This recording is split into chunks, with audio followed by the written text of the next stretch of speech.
माधव कुंज बिहारी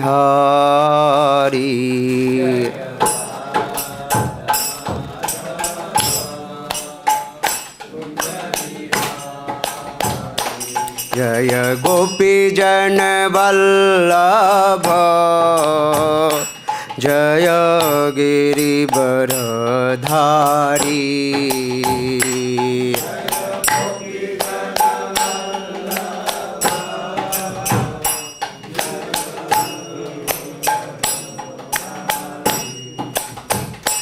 जय गोपी जन वल्लभ जय गिरिवरधारी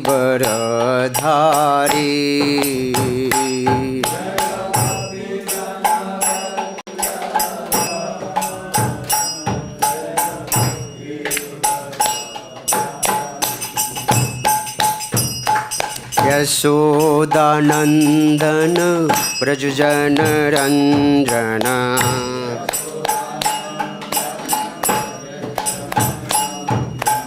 यशोदानंदन ब्रजजन रंजन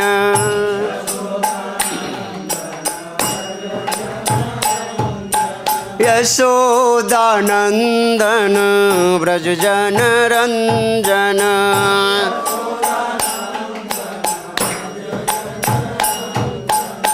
जमुना तीरवन चारी जमुना तीरवन हरि जय राधा माधव कुंज बिहारी राधा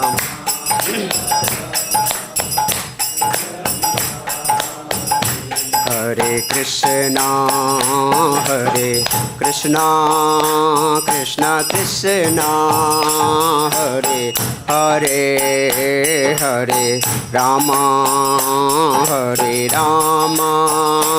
राम राम हरे हरे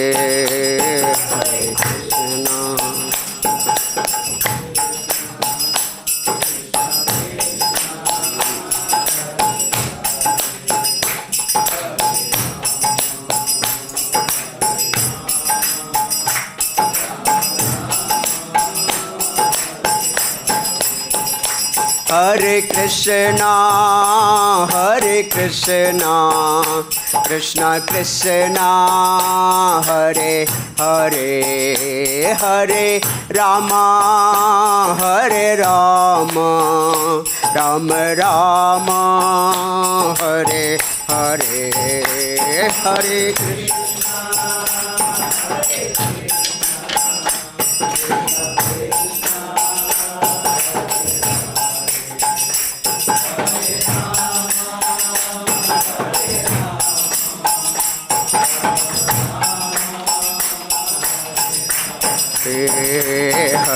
कृष्ण हरे कृष्णा कृष्ण कृष्णा हरे हरे हरे राम राम राम हरे हरे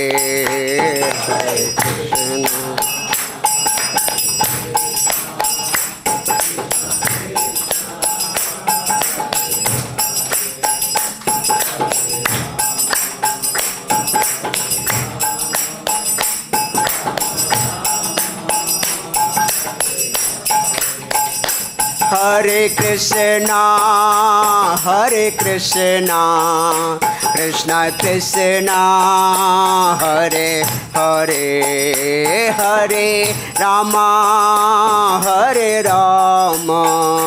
राम राम हरे हरे हरे कृष्णा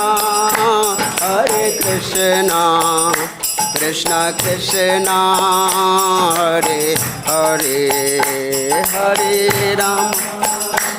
हरे राम राम हरे हरे हरे कृष्णा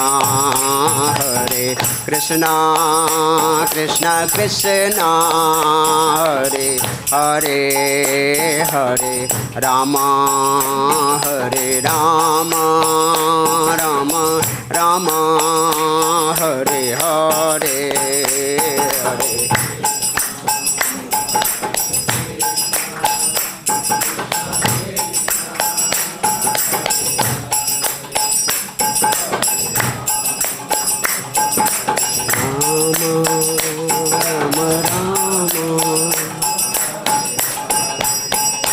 जय राधा श्याम सुंदर राधा श्याम सुंदर राधे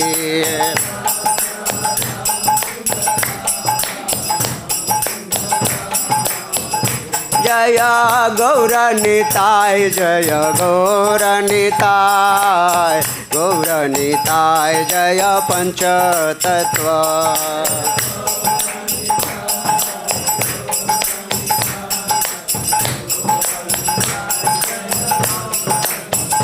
जय कृष्ण बलराम कृष्ण बलराम कृष्ण बलराम जय वृंदावन धाम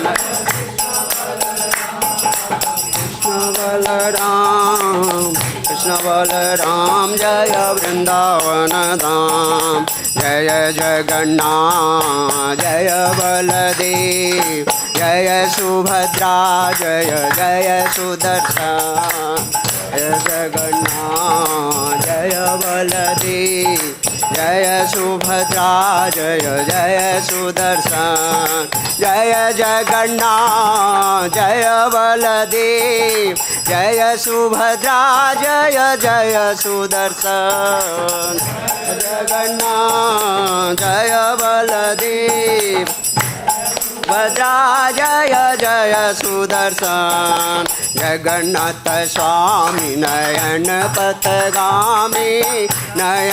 पथगामी भव तुमे जगन्नाथ स्वामी नयन पथगामी भव तुमे जय जय प्रभुपाद प्रभुपाद प्रभुपाद प्रभुपाद प्रभुपाद प्रभुपाद जय जय गुरुदेव गुरुदेव गुरुदेव गुरुदेव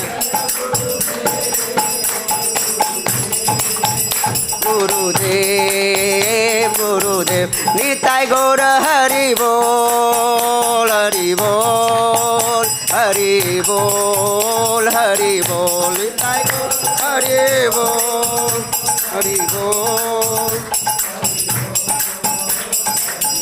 निताय गौर हरि सीतानाथ प्रेमानंदे हरि हरि बोल जय ओम विष्णुपाद परमहंस परिव्राजकाचार्य अष्टोत्तर शत हिज डिवाइन ग्रेस एसी भक्त वेदांत स्वामी श्रील प्रभुपाद की जय जय ओम विष्णुपाद परमहंस परिव्राजकाचार्य अष्टोत्तर शत हिज डिवाइन ग्रेस भक्ति सिद्धांत सरस्वती गोस्वामी महाराज श्रील प्रभुपाद की जय गुरु परंपरा की जय रूप सनातन भट्ट रघुनाथ श्री जीव गोपाल भट्टदास रघुनाथ सठ गोस्वामी प्रभु की जय अनंत कोटि वैष्णव वृंद की जय नामाचार्य श्रील हरिदास ठाकुर की जय प्रेम से कहिए जय श्री कृष्ण चैतन्य प्रभु नित्यानंद श्री अद्वैत गदाधर श्रीवासादि गौर भक्त वृंद की जय श्री श्री राधा कृष्ण गोप गोपीनाथ श्याम कुंड राधा कुंड गिरिराज गोवर्धन की जय वृंदावन मथुरा धाम की जय नवदीप मायापुर धाम की जय पुरुषोत्तम क्षेत्र जगन्नाथपुरी धाम की जय गंगा माई की जय जमुना माई की जय भक्ति देवी की जय तुलसी महारानी की जय संवेद भक्त वृंद की जय युगधर्म हरिनाम संकीर्तन की जय श्री श्री राधा श्याम सुंदर गौर निताय श्री श्री कृष्ण बलराम श्री श्री जगन्नाथ बलदेव सुभद्रा सुदर्शन भगवान की जय श्रीमद् भगवद गीता यथारूप की जय निताय गौर हरि सीतानाथ प्रेमानंदे हरि हरि बोल all glories to the assembled devotees Hare Krishna all glories all glories all glories guru and Gauranga Jagat Guru Srila Prabhupada की जय। ओम नमो भगवते वासुदेवाय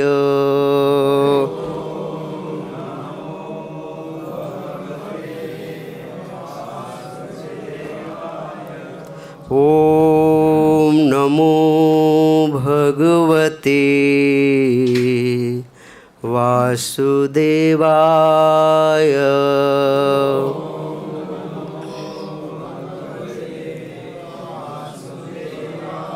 ॐ नमो भगवते वासुदेवाय।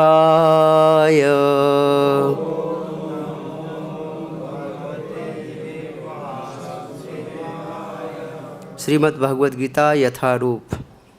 और आज अध्याय है 1। अध्याय का शीर्षक है कुरुक्षेत्र में के युद्ध स्थल में सैन्य निरीक्षण। और आज का श्लोक क्रमांक है 30।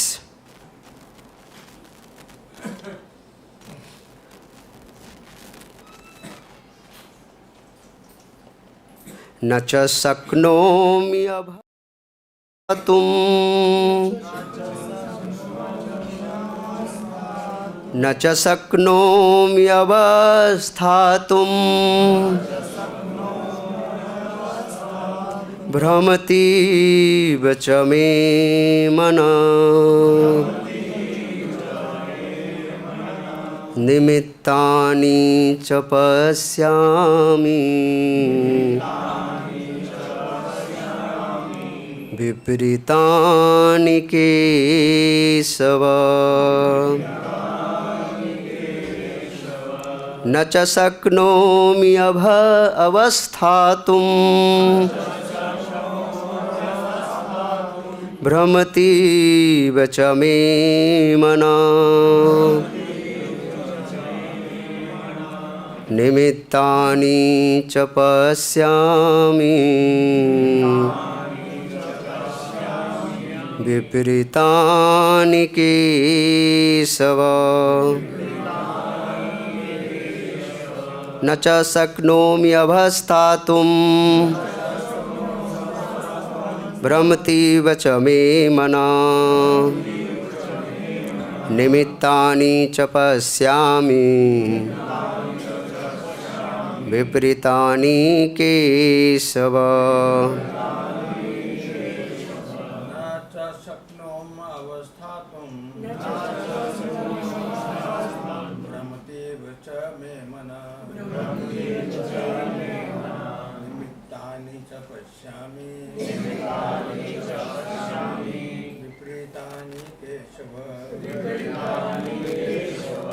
न च शक्नोमि अवस्थातुम्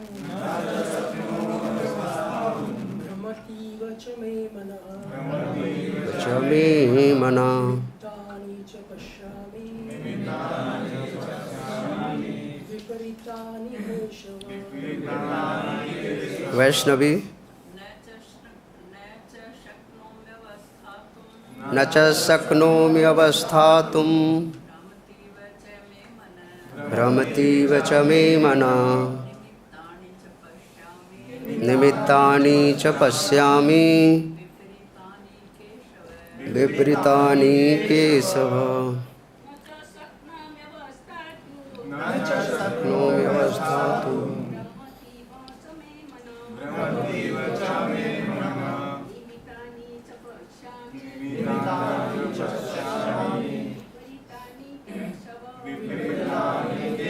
श्रील प्रभुपाद जी के द्वारा शब्दार्थ अनुवाद और तात्पर्य। न नहीं च भी शक्नोमि समर्थ हूँ अवस्थातुम खड़े होने में भ्रमति भूलता हुआ इव सदृश च तथा में मेरा मनः मन निमित्तानि कारण च भी पश्यामि देखता हूँ विपरीतानि बिल्कुल उल्टा केशव। हे केसी असुर के मारने वाले कृष्ण, मैं यहाँ अब और अधिक खड़ा रहने में असमर्थ हूँ। मैं अपने को भूल रहा हूँ और मेरा सिर चकरा रहा है। हे कृष्ण, मुझे तो केवल अमंगल के कारण दिख रहे हैं। तात्पर्य: अपने अधैर्य के कारण अर्जुन युद्ध भूमि में खड़ा रहने में असमर्थ था और अपने मन की इस दुर्बलता के कारण उसे आत्मविस्मृति हो रही थी। भौतिक वस्तुओं के प्रति अत्यधिक आसक्ति के कारण मनुष्य ऐसी मोहमयी स्थिति में पड़ जाता है। भयम द्वितीयाभिनिवेशतः स्यात्, भागवत 11:2-37। ऐसा भय तथा मानसिक असंतुलन उन व्यक्तियों में उत्पन्न होता है जो भौतिक परिस्थितियों से ग्रस्त होते हैं। अर्जुन को युद्ध भूमि में केवल दुखदायी पराजय की प्रतीति हो रही थी। वह शत्रु पर विजय पाकर भी सुखी नहीं होगा। निमित्तानि विपरीतानि शब्द महत्वपूर्ण है। जब मनुष्य को अपनी आशाओं में केवल निराशा दिखती है तो वह सोचता है, मैं यहाँ क्यों हूँ। प्रत्येक प्राणी अपने में तथा अपने स्वार्थ में रुचि रखता है। किसी की भी परमात्मा में रुचि नहीं होती। कृष्ण की इच्छा से अर्जुन अपने स्वार्थ के प्रति अज्ञान दिखा रहा है। मनुष्य का वास्तविक स्वार्थ तो विष्णु या कृष्ण के में निहित है। बद्धजीव इसे भूल जाता है, इसलिए उसे भौतिक कष्ट उठाने पड़ते हैं। अर्जुन ने सोचा कि उसकी विजय केवल उसके शोक का कारण बन सकती है। जगत गुरु श्रील प्रभुपाद की। ओम अज्ञानतिमिरान्धस्य ज्ञानाञ्जनशलाकया चक्षुरुन्मिलितं येन तस्मै श्रीगुरुवे नमः। मूकं करोति वाचालं पंगुं लंघयते गिरिं यत्कृपातमहं वन्दे परमानन्दमाधवं। नमः ओं विष्णुपादाय कृष्णप्रेष्ठाय भूतले श्रीमते भक्तिवेदान्त स्वामिने इति नामिने। नमस्ते सारस्वते देवे गौरवाणी प्रचारिणे निर्विशेष शून्यवादी पाश्चात्यदेशतारिणे। वाञ्छाकल्पतरुभ्यश्च कृपासिन्धुभ्य एव च पतितानां पावनेभ्यो वैष्णवेभ्यो नमो नमः। गुरुवे गौरचन्द्राय राधिकाय तदालये कृष्णाय कृष्णभक्ताय तद्भक्ताय नमो नमः। अजानुलम्बितभुजो कनकावदातो संकीर्तने कपितरो कमलायताक्षो विश्वम्भरो द्विजवरो युगधर्मपालो वन्दे जगत्प्रियकरो करुणावतारो। जय श्री कृष्ण चैतन्य प्रभु नित्यानंद श्री अद्वैत गदाधर श्रीवासादि गौर भक्तवृंद। हरे कृष्ण कृष्ण कृष्ण हरे हरे, हरे राम राम राम हरे हरे।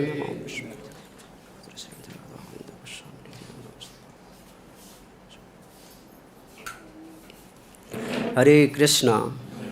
सर्वप्रथम श्री श्री राधा श्याम सुंदर गौर निताय श्री श्री कृष्ण बलराम श्री श्री वृंदावन धाम के श्री चरणारविंद में मैं साष्टांग दंडवत प्रणाम करते हुए आप सब वैष्णव और वैष्णवी के श्री चरणारविंद में मैं साष्टांग दंडवत प्रणाम करता हूँ और आप ही सबसे कृपा और आशीर्वाद चाहता हूँ ताकि मेरे मुख से जो भी वाणी का प्रयोग हो वो साधु गुरु शास्त्र के द्वारा सम्मत हो, हमारा अपना कोई भी निजी मंतव्य न हो। तो ये आज बड़ा ही परम सौभाग्य की बात है मेरे लिए जो ये श्रीमद् भगवद गीता यथारूप के ये श्लोक पे जो है ना चर्चा करने का अवसर प्राप्त हुआ है। तो श्रीमद् भगवद गीता यथारूप जो श्रील प्रभुपाद जी की असीम कृपा से आज हम सब के हाथ में और उपलब्ध हैं, और हम सब इसको समझने का प्रयास कर रहे हैं। जैसे कि आप सब भक्त जानते हैं, भागवत पुराण और श्रीमद् भगवत गीता ये ऐसा दिव्य ग्रंथ है जो इस जीवन को भव सागर से पार लगाने के लिए ये एक अपने आप में बहुत ही उत्कृष्ट ग्रंथ है। पद्म पुराण कहती है जो श्रीमद् भगवत गीता का एक श्लोक या एक श्लोक का एक लाइन या उस श्लोक का एक शब्द नहीं, एक करे प्रति श्लोके प्रति पंक्ति प्रति शब्दे स्वयं कृष्णस्तु भगवान स्वयं जो है अपने आप को यहाँ पर में रिप्रेजेंट कर रहे हैं इस भगवत गीता के एक एक शब्द और एक एक श्लोक से। भगवत गीता के श्लोक में वही पावर है जो हम हरे कृष्ण महामंत्र को जपते हैं।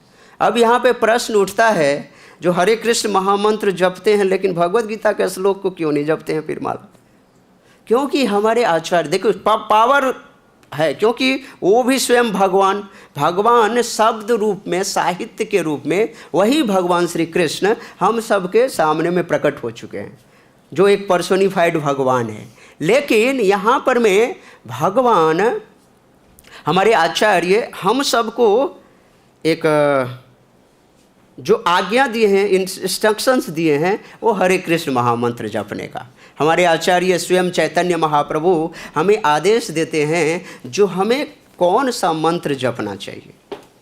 तो इसलिए हमें भगवत गीता के मंत्रों का श्लोकों का पाठ करना चाहिए, लेकिन मंत्र जो जपना है वो हरे कृष्ण महामंत्र है, जो कलयुग को पावन करने के लिए, हम सबको पावन करने के लिए ये मंत्र है। तो ये जो भागवत धर्म है ना, अपने आप में बड़ा ही विशुद्ध है, क्योंकि इस भगवत गीता को कोई आसानी से नहीं समझ सकता। करें ना, ये करें गुह्यम, करें जानी तो दुर्लभम भागवतम भटा और गुह्यम विशुद्धम दुर्बोधम, गुह्यम विशुद्धम दुर्बोधम। ये जो है, ये जो भागवत जो धर्म होता है ना, क्योंकि भगवत गीता में जो भी बातें लिखी है वो सब के सब भागवत धर्म के बारे में लिखी है, और इस भागवत धर्म को समझने के लिए ये बड़ा ही गुह्य है। और ये अपने गुह्य मतलब क्या होता है?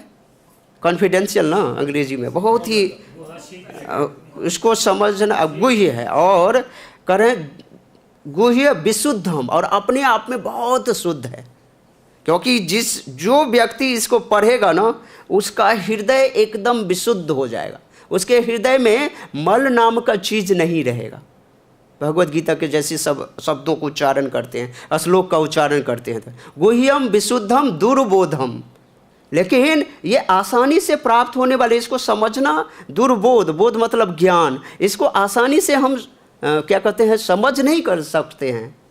यम ज्ञात्वा अमृतम अश्नुते, लेकिन जो इसको समझ लेता है ना वो भगवत धाम को चला जाता है। और ये समझना केवल और केवल ठाकुर जी की कृपा से होगा, और केवल अपने आचार्य गुरु की कृपा से होगा। क्योंकि भागवत को समझना, भगवत गीता को समझना जो है, ये जो भागवत धर्म है ना, इसको समझना एक पर्सोनिफाइड व्यक्ति से ही होगा। भागवत दो तरह के होते हैं, एक होता है ग्रंथ भागवत, एक होता है व्यक्ति भागवत, भक्त भागवत। तो ग्रंथ भागवत को जो समझना है, यानी भगवत गीता को समझना है, तो उसको हमें किसकी शरणागति लेना पड़ेगा? भक्त भागवत। इसलिए स्वरूप दामोदर चैतन्य भागवत में बोलते हैं, भागवत पर गया भागवत स्थाने। भागवत को हम वहीं पे समझ सकते हैं जो भगवान के अपने हृदय में रख रहा है, और वो एक स्वयं अपने आप में भागवत हो। नहीं, अगर मान लीजिए हमें भवसागर को पार करना है, ये बड़ा ही विशाल भवसागर है, इसको पार करना बड़ा मुश्किल है। और किसी कोई व्यक्ति देखेगा, एक कुत्ता जो है नदी में बहुत अच्छा तैर रहा है, तैर रहा है ना कुत्ता, तब वो व्यक्ति सोचेगा यार ये कुत्ता तो बहुत अच्छा तैरता है, मेरा तो अच्छा साधन मिला। वो कुत्ते की पूंछ पकड़ के भव सागर को पार कर, ये समुद्र की क्या कहते हैं वो धाराओं को जो है ना उसमें पार करना चाहता है। तो कुत्ते की पूंछ पकड़ करके हम जो है इस भव सागर को, या सब भव सागर को तो दूर की बात है, किसी आप नदी को भी आसानी से क्रॉस नहीं कर सकते, क्योंकि कुत्ते समर्थ नहीं है। वो थोड़े दूर जा कर के थकेगा, कुत्ता भी मरेगा, हम स्वयं मरेंगे। तो कह रहे हैं ये भागवत को समझना, भगवत गीता को समझना, एक समर्थवान भागवत व्यक्ति जो जिनके हृदय में स्वयं भागवत है, जिनका मन हमेशा चिंतन करता है, क्योंकि ये धर्मम भागवतम भटा, द्वादशते बीजानीमो धर्मम भागवता भटा, ये 12 लोग ही इस भागवत धर्म को जानते हैं। स्वयंभू नारद शंभु कुमारो कपिलो मनु प्रहलादो जनको भीष्मो बलिर्वैयासकी वयम। 6.3.20 और इससे पहले जो श्लोक मैंने बोला वो 6.3.21। तो कह रहे ये जो 12 लोग जिसका नाम अभी हमने बताया है, स्वयंभू यानी कि स्वयंभू मनु जो ब्रह्मा जी, और उसके बाद स्वयंभू नारद, शंभु कुमार 4 कुमार, कपिल, मनुदेव, उसके बाद प्रहलाद, जनक, भीष्म, बलि महाराज, वैयासकी, सुखदेव गोस्वामी, और अंत में वयम यानी कि यमराज जी, क्योंकि ये श्लोक यमराज जी बोल रहे हैं अपने दूतों को। तो कह रहे हैं इसको समझने वाला गिने चुने व्यक्ति हैं, इसलिए जो भागवत को समझता है उन्हीं के व्यक्ति, उन्हीं की शरणागत होकर के हमें जो है इसको हम समझ सकते हैं। इसलिए भागवत गीता को अगर कोई व्यक्ति समझ लिया ना, वो अपने जीवन में सब कुछ की प्राप्ति कर लेगा। और भागवत गीता समझ, क्योंकि भगवान की असीम कृपा है अपने अवतार में। अगर कृष्ण भगवान की अगर अतुलनीय भेंट अगर हम अपने लिए समझें तो वो है भगवत गीता, क्योंकि भगवत गीता में भागवत धर्म का निरूपण किए हैं। अब भागवत धर्म कैसे किया जाए, इसको अपने जीवन में कैसे एप्लीकेशन हो, इसको भी समझाने के लिए स्वयं चैतन्य महाप्रभु के रूप में स्वयं भगवान आगे, और हमें भागवत धर्म को कैसे अपनाना चाहिए, भक्ति कैसे करना चाहिए, भगवान को कैसे प्राप्त करना चाहिए, ये भगवत गीता की शिक्षा को स्वयं भगवान देने के लिए आगे। तो ये जो आज का श्लोक है बड़ा ही परम ही अद्भुत है। और ये भगवत गीता का आप 30 नंबर का श्लोक आप सब पढ़ रहे हैं।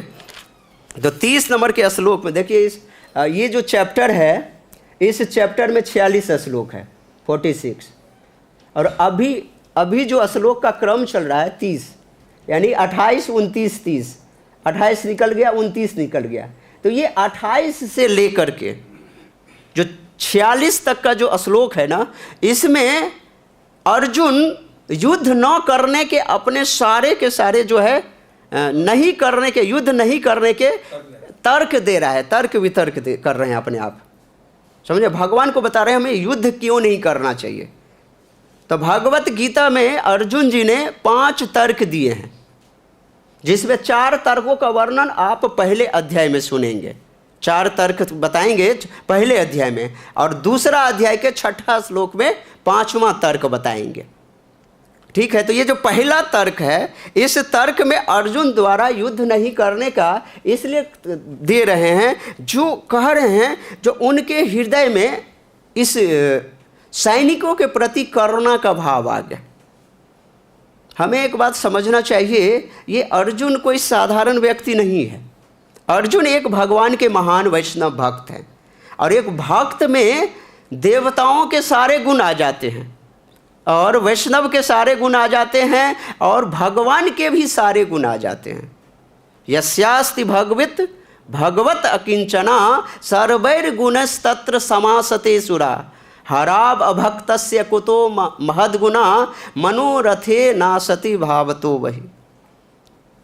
करें जो यशास्ति भक्त, जो भगवान की भक्ति में लग जाता है ना, उसमें सुर यानी कि भगवान, ये देवताओं के सारे गुण अपने आप ऑटोमेटिक आ जाते हैं। और कह रहे हैं जो भगवान की भक्ति के बगैर है, हराब अभक्त से कुतो महत गुना, जो भक्ति के विरुद्ध, भक्ति के क्या कहते हैं अभक्त है, जो भक्ति नाम का कुछ भी नहीं है, उसमें महत गुण कहाँ से पाए जा सकते हैं। कुछ भी, चाहे वो व्यक्ति क्यों ना अमीर हो इस भौतिक जगत में, क्यों ना उतना बड़ा नाम हो, फेम हो, सबसे बड़ा फेमस क्यों ना हो, लेकिन गुण महत गुण नहीं हो सकते, क्योंकि ये सब जो गुण है ना, ये प्राकृतिक जगत के गुण है। इस गुण का कोई काउंट नहीं है, यहीं से प्राप्त किया यहीं खत्म कर दे। भक्ति से समन्वित जो उससे जो गुण आता है वो एक केवल और केवल एक शुद्ध भक्त में होते हैं। और वो अर्जुन जो है भगवान के पार्षद हैं, और उनके हृदय में एक करुणा का भाव आ रहा है, क्योंकि युद्ध में बीच में सैनिकों के बीच में अर्जुन जी भगवान को आदेश दिए जो आप हमारी रथ को लगाइए। और जब अपने सगा संबंधियों को देख रहे हैं अर्जुन, तो उनकी स्थिति बड़ा डवाडोल हो गई। वो जो स्थिति हुई है, जो अर्जुन की स्थिति, वो हम सब की होती है। अर्जुन एक केवल और केवल निमित्त मात्र है। भगवान ने अर्जुन को भगवत गीता के क्या बोलते हैं इसको, इन्वेंशन करने के लिए, इन्वेंशन नहीं, इसको प्रकट करने के लिए, भगवत गीता को इस धरती पे प्रकट करने के लिए भगवान ने अपने ही भक्त अर्जुन को माध्यम बनाया। और यहाँ पर मैं बोल रहे हैं, ये जो भगवान, जो अर्जुन जो विमुख बातें कर रहे हैं ना, इसमें भगवान की ही इच्छा से कर रहे हैं, भगवान की प्रसन्नता के लिए ऐसा कर रहे हैं। एक तो आचार्य ये बोल रहे हैं, और एक आचार्य ये बोल रहे हैं जो हमें देखने से लग रहा है, जब युद्ध भूमि में खड़े हैं अपने सगा संबंधी को अर्जुन देखे, तो अरे भाई ये सामने वाले भी हमारे सारे रिलेटिव्स हैं, हमारे गुरु हैं, हमारे अपने ताऊ हैं, अपने सारे भाई हैं, जितने रिलेटिव बंधु सखा सब सामने दिख रहे हैं, और अपने दल में भी जितने दिख रहे हैं सब अपने ही दिख रहे हैं। और ये देख रहे हैं जो इनकी मृत्यु तो एकदम सन्निकट है, ये मरने वाले ही हैं, ये मर गए, क्योंकि अर्जुन के सामने में कौन टिकने वाला है। तो कह रहे ये मरने वाले हैं, कह रहे जिस इस अपने लोगों को मार करके जो हमें सुख की प्राप्ति करना चाहते हैं, जो क्यों भला ये अपने व्यक्ति को देख करके ना उनके मन में एकदम वो पीड़ा, वो एकदम दया का भाव, करुणा का भाव जो प्रकट हुआ ना, तो ये 28 से 30 नंबर के श्लोक तक, यानी कि आज तक में ये पहला कारण बता रहे हैं युद्ध नहीं करने का, वो है अर्जुन के हृदय में करुणा का भाव। ये पहला कारण यहाँ पे बताएं, फिर आगे बताएंगे आपको कई कारण बता रहे हैं। इसमें देख रहे अभी 28 से लेकर 30 में आपको पहला कारण बता रहे हैं। दूसरा कारण बता रहे हैं विजय होने पर भी कोई आनंद नहीं होगा, ये 31 से लेकर के 35 तक के श्लोक में बताएंगे। और तीसरा कारण बता रहे हैं पाप के प्रतिक्रियाओं से भय, ये 36 से लेकर 38 तक में बताएंगे। और उसके बाद बता रहे हैं पारिवारिक परंपराओं का विनाश हो जाएगा, इसलिए 39 से लेकर 43 तक ये बता रहे हैं। और पांचवा जो बता रहे हैं और निर्णय की स्थिति में है, किंग कर्तव्य विमूढ़ हो गए और पूरा सरेंडरशिप करेंगे भगवान के चरणों में 2.6 में, तो वो है और निर्णय, जो दूसरा अध्याय में आप लोग सुनेंगे। ये 5 मुख्य कारण है अर्जुन युद्ध नहीं करने के, अर्जुन के। अब यहाँ पे ये समझने की बात है, अर्जुन के हृदय में जो है ये सब जो भाव आ रहे ना, क्योंकि हृदय में वो कोमलता का भाव है, वो दया का भाव है, क्योंकि संत हृदय नवनीत समान, आप सब भक्त जानते हैं संत का हृदय जो है एकदम नवनीत से भी ज़्यादा कोमल है। एक कवि ने तो ये लिख दिया, जो एक कवि किसी ने जो लाइन लिखा ना, संत हृदय नवनीत समाना, ये गलत लिखा है। अरे भाई, नवनीत को पिघलाने के लिए, यानी कि मक्खन को पिघलाने के लिए अग्नि की ज़रूरत होती है, लेकिन संत का हृदय तो ऑटोमेटिक पिघल जाता है। तो इसलिए जिसने ये बात लिखा, उस नवनीत से भी ज़्यादा कोमल जो है एक संत का हृदय होता है। और अर्जुन इस चीज़ को देख करके सैनिक को विपरीत वाले सैनिकों में और अपने वाले पक्ष में उसके मृत्यु को देख करके अर्जुन जी है ना एकदम घबरा गए हैं। एक दूसरा कारण कर रहे हैं जो मैंने आपको पहले बताया, ये भगवान श्री कृष्ण की ही इच्छा से जो है ना ये अर्जुन जी अपनी वास्तविक स्वार्थ को छोड़ करके, वास्तविक स्वार्थ क्या है? भगवान की संतुष्टि। वास्तविक स्वार्थ हम सब का क्या है, ये और इसमें पढ़ेंगे। हम सभी जीवों का एक ही वास्तविक स्वार्थ है, वो है भगवान की संतुष्टि।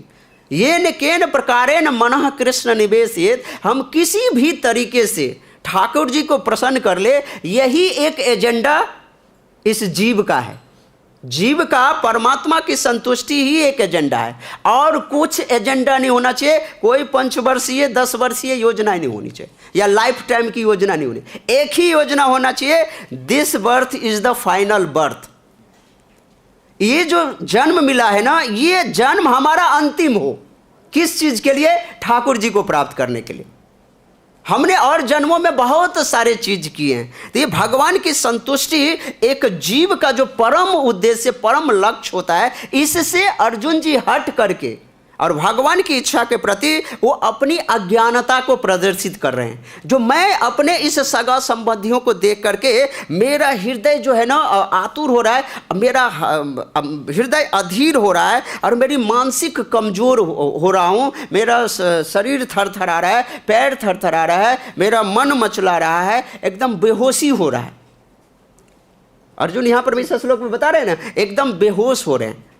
बेहोशी में क्या होता है व्यक्ति? कोई बेहोश हुए हैं? एक्सपीरियंस है? बेहोश होने का मतलब होता है अनकॉन्शियसनेस। कॉन्शियसनेस नहीं रहते व्यक्ति। और हमारा इंस्टीट्यूट क्या है? कृष्णा कॉन्शियसनेस। अपने आप को कृष्ण भावना में भावना भावित होने के लिए हम सब आए हैं। तो कृष्ण हमारे भावना में आए, इसी की तैयारी हम रात को 2 बजे से, कोई 1 बजे से, कोई सोता ही नहीं, समझ लो ब्रज में कई लोग सोते ही नहीं। हाँ, और पूरा जो है क्या कहते हैं, भगवान को इसी कृष्ण भावना में अपने आप को बनाने के लिए यही कि भगवान की संतुष्टि। तो अर्जुन क्षत्रिय है। क्षत्रिय का धर्म 2 है। क्या क्या? युद्ध करना। अगर किसी ने ललकार दिया क्षत्रिय को तो युद्ध करेगा, पीछे नहीं हट सकता। और क्षत्रिय को अगर ललकार दे चौसर खेलने के लिए तो ना नहीं बोल सकता वो। ये 2 काम में क्षत्रिय कभी पीछे नहीं हटेगा। ये इसका धर्म है अर्जुन जी का। लेकिन इससे विपक्ष में बोल रहे हैं, जो मैं युद्ध नहीं करूंगा, अज्ञान में आकर के मेरा सर चक्कर खा रहा है, मैं जो है एकदम भ्रमित हो रहा हूं, मुझे क्या करना है, क्या समझना है, मुझे कुछ भी नहीं समझ में आ रहा है।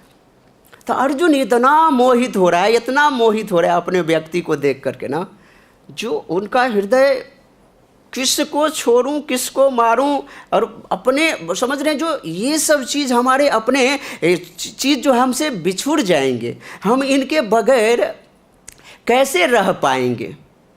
जो व्यक्ति इस समाज में बहुत आसक्त होता है ना, इस भौतिक जगत से जो व्यक्ति आसक्त होता है ना, उसी व्यक्ति के हृदय में ये भय का भाव आता है। मान लीजिए किसी व्यक्ति का इस दुनिया से किसी भी चीज़ के किसी से मतलब नहीं, किसी से क्या बोलते हैं, कोई लगाव नहीं है। जैसे कर एक कहावत नहीं है, सर पे कफन बांध के चलने वाले को मरने का क्या डर। जिसने अपने सर पे कफन बांध के निकला है उसको मरने का क्या डर है।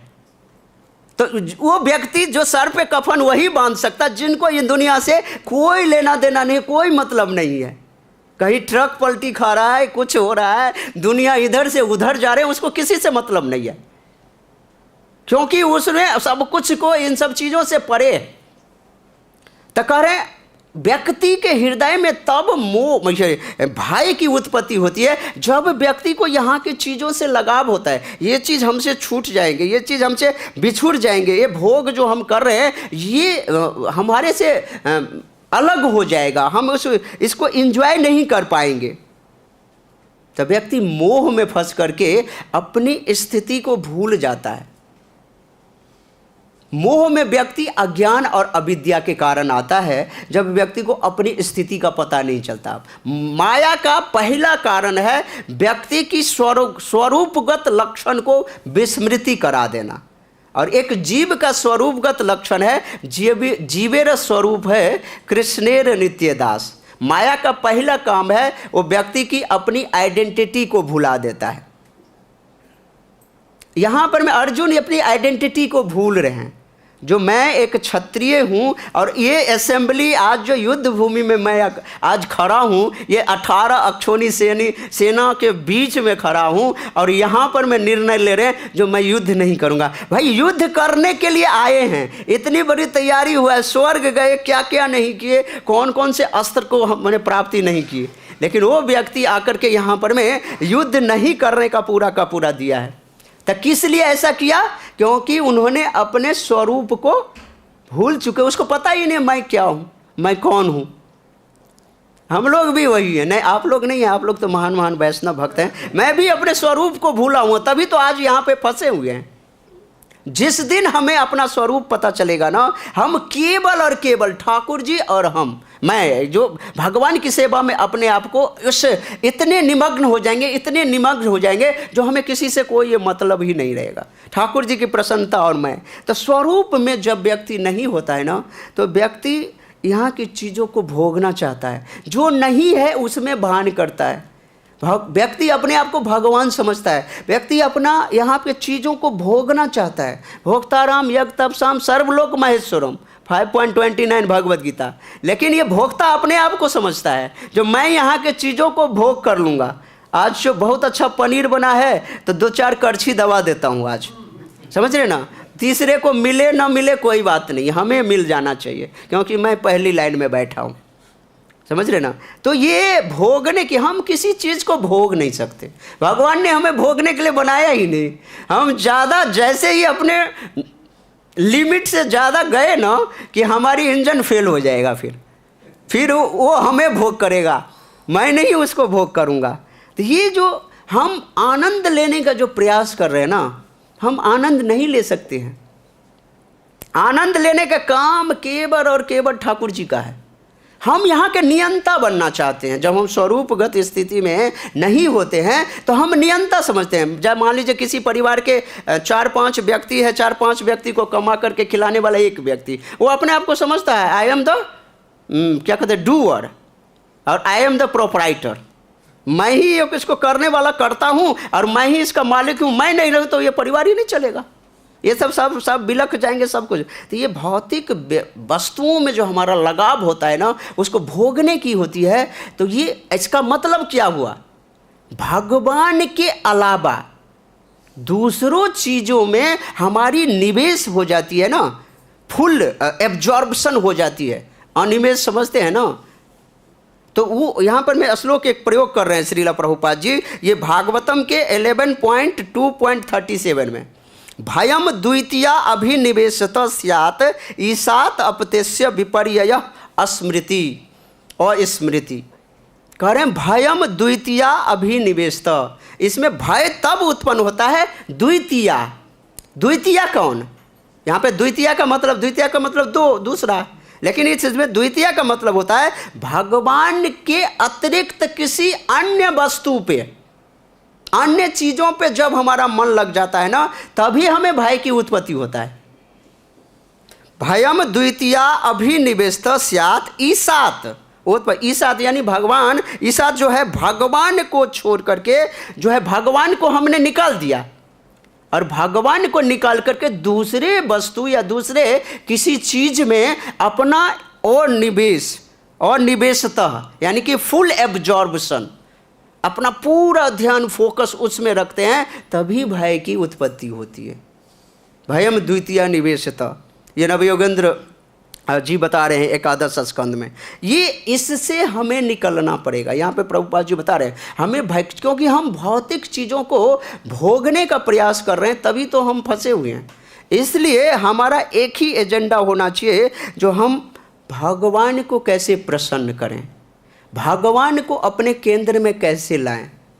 अभी तो मेरी स्थिति ऐसी है जो भगवान केंद्र में नहीं है और दुनिया की सारी चीज़ें केंद्र में हैं। हमें अच्छा कपड़ा मिलना चाहिए, अच्छी चीज़ होना चाहिए, हम थोड़ा दिखने में सुंदर हों, मेरा नाम थोड़ा हो जाए अच्छा, मेरी पर्सनैलिटी अच्छी हो जाए, मैं कहीं भी जाऊं तो मुझे सैल्यूट करने वाले 10-4 लोग हो जाएं। धनम जन्म क्या कहते हैं, ये जन्म मुझे क्या बोलते हैं उसको, सुंदरी जो भी है, ये मेरे अनुयायी बहुत सारे हो जाएं जो हमें सैल्यूट करने वाले। ये सब हमें बहुत सारी चीज़ों की हैंकरिंग है हमारे हृदय में। हमें भगवान को कैसे प्रसन्न करेंगे, इसके विषय में हमारा कुछ भी क्रियाकलाप उतना नहीं चलता, समझ रहे? आप सबका चलता है। हम 24 आवर में पता नहीं एक भी सेकंड हम भगवान के बारे में मैं सोचता हूँ कि नहीं सोचता हूँ, पता नहीं। श्रीला प्रभुपाद जी से एक बार में पूछे, जो प्रभुपाद जी हम माया बड़ी प्रबल है, हम लोग को कहीं माया जो है कहीं दबोच न ले, क्या तो करे you are always in maya, you are always in maya, sometimes you fall in Krishna consciousness. तुम हमेशा माया में रहते हो, कभी कभी कृष्णा कॉन्शियसनेस होते हो। जैसे लगा उस व्यक्ति को मैं हमेशा कृष्णा कॉन्शियसनेस में होता हूँ, क्योंकि मैं सुबह से लेकर के रात को 9 बजे मंदिर बंद करता है, दरवाजा गार्ड भगाता है, तब मैं जाता हूँ या जाती हूँ, समझ रहे ना। तो यानी कि मैं फुल एब्जॉर्प्शन में हूँ, सारे शास्त्र याद कर लिया, तो अपने आप में जो है मुझे समझ, जो माया में हम हमेशा होते हैं। माया में होना कि हम देहात्म बुद्धि, हम अपने आप को, सबसे पहली माया तो है हम अपने आप को एक उपाधि ग्रहण करिए, जो मैं एक ब्रह्मचारी हूँ, मैं एक पीबीटी में ज्वाइन किया हूँ, मैं भी एक प्री ब्रह्मचारी हूँ, है ना, मैं एक ब्राह्मण हूँ। ये सबसे बड़ी तो उपाधि हमने ये ले रखा।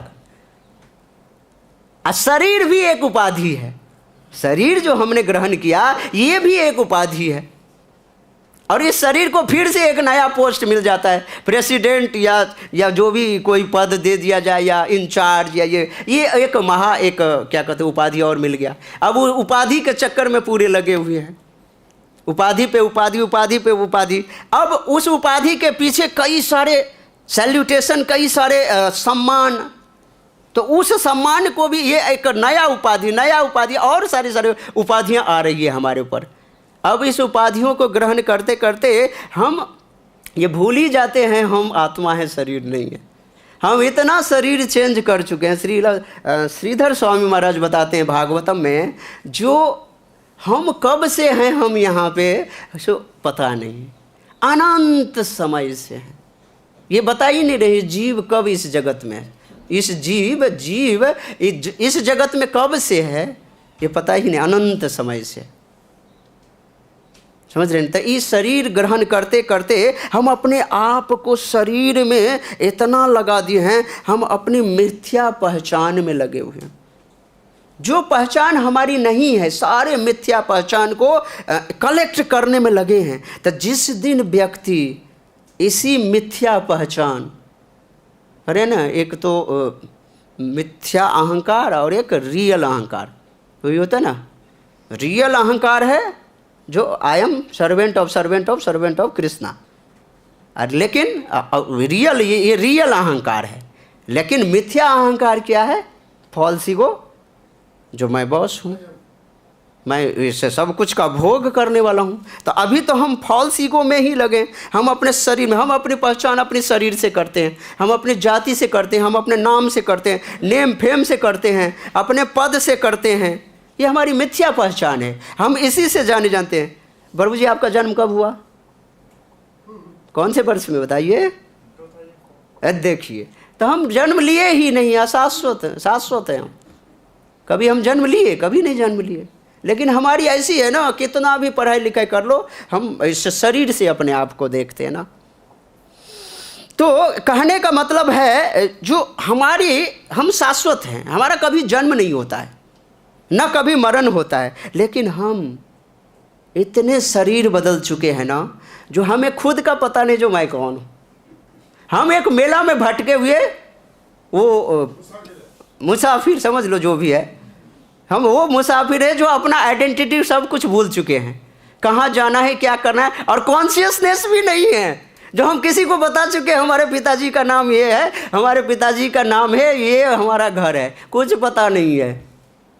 गांव घर की ये कथा उधर श्रील गुरुदेव बताते हैं, जो मेला में जब कोई व्यक्ति जाता था ना, पहले तो बहुत मेला वगैरह होता, जो गांव घर के होंगे पता हो, तो छोटे छोटे बच्चे भी मेला में जाते अपने गार्जियन के साथ, तो उनके पॉकेट में नाम एड्रेस लिख करके डाल दिया जाता था बच्चे के पॉकेट में, ताकि अगर गलती से कहीं खो जाए तो कोई देखेगा तो अनाउंस करके हमें पता कर देगा। अरे भाई, हमारे पॉकेट में तो एड्रेस भी नहीं है, मैं कौन हूँ। हम तो ऐसे भटके हुए हैं जो हमारा कुछ आइडेंटिटी पता नहीं चल रहा है। उस बच्चे का तो कम से कम आइडेंटिटी है जेब में, जो कोई बता भी देगा। तो हमारी स्थिति बहुत ही बुरी है। हम माया से इसलिए इतने सारे ग्रसित हैं क्योंकि हम भगवान से विमुख हैं। इसलिए हम इस जगत में कब से विमुख होकर के कब से घूम रहे हैं और अपनी वास्तविक स्थिति को भूले हुए हैं। इसलिए भगवान यहाँ पे बोलते हैं, अगर हमें भाई हम द्वितीय निवेशात अपने आप को अगर सही रास्ते में लाना है तो हमें एक योग्य टीचर की ज़रूरत है, एक स्पिरिचुअल मास्टर की ज़रूरत है। और उस स्पिरिचुअल मास्टर की शरणागति लेकर के हम जो है भगवान की भक्ति करके अपने आप के सही स्थिति में ला सकते हैं, तभी हम भगवान के शरणागत को जा सकते हैं। देखिए, भक्त और भगवान के जो 3 चीज़ें होता है, भक्त, भक्ति और भगवान, यही 3 चीज़ें हमें रखना है। दुनिया से और किसी भक्त, भक्ति और भगवान के बीच में अगर आपको कोई भी आ जाए, उसको साइड करना है। मैंने एक बार और ये कथा बताया था, एक बार की बात है, मीरा जी को भक्त, भक्ति और भगवान, उनके भक्ति के बीच में बहुत सारे संकट आ रहे थे। उन्होंने तुलसीदास जी को पत्र लिख दिया कि तुलसीदास जी, हमारे जीवन में बहुत सारे कष्ट हो रहे हैं, तो हमें क्या करना चाहिए। वो जो है विनय पत्रिका में क्या कहते हैं, ये आया था, जाके प्रीत न राम बदेही तजियो ताहि को टीबरी सम यद्यपि परम सने। कह रहे हैं तुलसीदास जी पद में, जो जाके प्रीत न राम वैदेही, जिनको राम और सीता से अगर प्रीत नहीं है ना, तो चाहे वो अपना क्यों न हो, कोई व्यक्ति जैसे प्रहलाद महाराज के सामने उनके पिताजी, तो जो कर चाहे वो अपना क्यों ना हो, कोई मुझे गाली क्यों, क्योंकि भक्ति में जब आते हैं ना तो बाधक सबके हो जाएंगे, आपके घर वाले ही आपको तिरस्कार करके भगा देंगे, तो दूसरा समाज की व्यक्ति को, क्योंकि भक्ति करने वाले को पागल समझते हैं। होता ही एक नंबर का पागल हो, जब पूरा पागल हो जाएंगे ना तभी ठाकुर जी मिलेंगे, अपने आप से नहीं पागल बनना है, समझ रहे ना। ये एक स्थिति होती है पागलपन की। पागलपन मीन्स मैं और मेरा ठाकुर जी, इस बीच में कोई नहीं। जाके प्रीत न राम वैदेही तजियो ताहि कोटि वैरीसम यद्यपि परम सनेहि। अब कह रहे हैं इसका कोई प्रमाण है क्या, कोई प्रमाण है आप बता सकते जो किसी ने भगवान को प्राप्त करने के लिए कोई त्याग कर दिया हो, तो उसके बाद करें, तज्यो पिता प्रहलाद विभीषण बंधु भरत मह तारी बलि गुरु तज्यो कंत ब्रज बनि तनि भय मुद मंगल हारी। देखिए यहाँ पर मैं बता रहे किसने किसको त्याग, तज्यो पिता प्रहलाद, प्रहलाद जी ने अपने पिता को त्याग दिया है ना, विभीषण जी ने अपने भाई को, बंधु को त्याग दिया, भक्ति नहीं हो रहा था तो, और उसके बाद भरत जी अपने माता महतारी को त्याग दिया, बलि अपने गुरु को त्याग दिए, और ये ब्रज की जो गोपी रानी है ना, अपने अपने पति सगा संबंधी को त्याग करके, कोई अपने पति को त्याग दे तो उसका नाम होता है। तो यहाँ पर मैं देखो भाई मुद मंगलहारी, इसको लोग गा रहे हैं और तुलसीदास जी एकदम बता रहे हैं, भाई मुद मंगलहारी। तो भगवान जाके प्रीत न राम वैदेही तजियो ताहि कोटि वैरीसम यद्यपि परम सनेही। चाहे वो कुछ भी हो, हमारा कितना भी निकटतम क्यों ना हो, हमें उनको त्याग देना चाहिए। अगर भगवान की भक्ति में प्राप्त करने में हमें किसी भी तरह का तकलीफ हो ना, तो उसको थोड़ा भी नहीं सोचना चाहिए, क्योंकि ये तुलसीदास जी बता रहे हैं। इसलिए यहाँ पर मैं एक चीज़ बहुत समझने वाली, इस श्लोक में देखिए, निमित्तानि च पश्यामि विपरीतानि केशव। अब इस श्लोक पहला लाइन की तो हमने पूरी व्याख्या कर दी, लेकिन अब दूसरा लाइन जो है निमित्तानि च पश्यामि, क्योंकि अर्जुन उस विकट स्थिति में है, अपने आप को अज्ञान की स्थिति में भगवान की प्रसन्नता के लिए रखें। तो कह रहे हैं हमें निमित्तानि, यहाँ पर कह रहे हैं, यहाँ पर मैं श्रीधर स्वामी महाराज नहीं, श्रील बलदेव विद्याभूषण पाद इसकी अर्थ बताते हैं। निमित्तानि का मतलब जो फल, या निमित्तानि का मतलब एक कारण भी समझ सकते हैं। तो अर्जुन जी अपना बता रहे हैं, जो मुझे इसमें ये सारे के सारे अपशगुन या विपरीत परिस्थितियां दिख रही है। निमित्तानि च विपरीतानि पश्यामि विपरीतानि, मुझे तो सारे के सारे यहाँ पर में विपरीत चीज ही दिखाई दे रहे हैं। क्यों विपरीत दिखाई दे रहा है अर्जुन को? क्योंकि अर्जुन देहात्म बुद्धि में अपने आप को दिखा रहा है, जो मैं अगर विजय की प्राप्ति अगर हो गई तब भाई विजयोत्सव जब मनाएंगे तो अपनों के बीच में मनाएंगे ना। क्या मनाएंगे? जब मैं ही रहूंगा केवल और विजय की प्राप्ति हो, सारे मारे जाएंगे, तो किसको दिखाएंगे? जब मेरी विजय की प्राप्ति, ये आनंद जो खुशी मिलेगा, तो मुझे विजय की प्राप्ति करके मैं अपने आप को मैंने सुखी, वो विजय नहीं समझ, मैं तो समझ रहा हूँ हारा हुआ अपने आप को समझ रहा हूँ। विपरीत परिस्थिति बता रहे हैं। और ये विपरीत इसलिए है क्योंकि अपने आप को विपरीत में, अपने आप को इसको ना कारण समझ रहे हैं। जो इस युद्ध का जो परिणाम होगा वो क्या होगा? बड़ा विपरीत होगा। वो देख रहे हैं, अपने आप को बता रहे हैं। क्यों? क्योंकि केंद्र में भगवान नहीं है, अपने आप में रुचि। प्राणी, यहाँ पर श्रील प्रभुपाद जी एक बात लिखते हैं, जो प्रत्येक प्राणी अपने में तथा अपने स्वार्थ में रुचि रखता है, परमात्मा में किसी का मन नहीं रहा। जो व्यक्ति परमात्मा में रुचि रखता है ना, तो फिर इस तरह की बातें नहीं करेगा। प्रहलाद महाराज इसका आंसर देते हैं आप 7.5.31 में। ये श्लोक प्रहलाद महाराज बताते हैं 7.5.31। नते विदु स्वार्थ गतिम ही विष्णु दुराशये ये बहिरर्थ मानिन अंधा यथंधेर उपनीयमाना बाची सतंत्या मुरु दामनिबद्धा। ये होता कैसे है? करें नते विदु स्वार्थ गतिम ही विष्णु। व्यक्ति अपनी स्वार्थ नहीं समझता, व्यक्ति अपनी जो बेनिफिट है ना, वो अपने आप को नहीं समझता है। जो हमें अच्छा गति मुझे किस में होने वाला है, समझे ना, ये नहीं समझता है। इसलिए करें नौते विदु स्वार्थ गतिम ही विष्णु।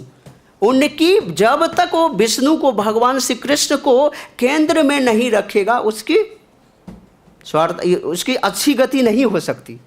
तो कह रहे हैं यहाँ पर मैं दुराशय ये बहिरर्थ मान्य। क्यों ये ऐसा क्यों ये सोचता है? अगर विष्णु के अलावा दूसरी चीज में उसका अभिनिवेश है, बहिर्थ मानी ना, क्योंकि बाह्य माया के प्रकोप से आकर के ऐसा मानते हैं। और इसका उदाहरण भी दे रहे, अंधा यथेंद्र। अगर कोई अंधा व्यक्ति का अनुसरण करता है, तो अंधा अगर गड्ढे में गिरेगा तो वो भी गिरेगा। तो यहाँ पर मैं यही चीज़ उदाहरण दे रहे हैं, जो हमें एक अच्छे व्यक्ति, जो समझदार हो, जो भगवान की प्राप्ति हमें करा दे, ऐसे व्यक्ति के शरण में होना चाहिए। और हमें भगवान की शरणागति, गुरु की शरणागति लेनी, क्योंकि हमारी जो अच्छी गति होगी वो भगवान की शरणागति में होगी। और यहाँ पर मैं अर्जुन भगवान को केशव शब्द से संबोधित कर रहे हैं। केशव, केशव शब्द का तो मीनिंग आप लोग जानते ही हैं।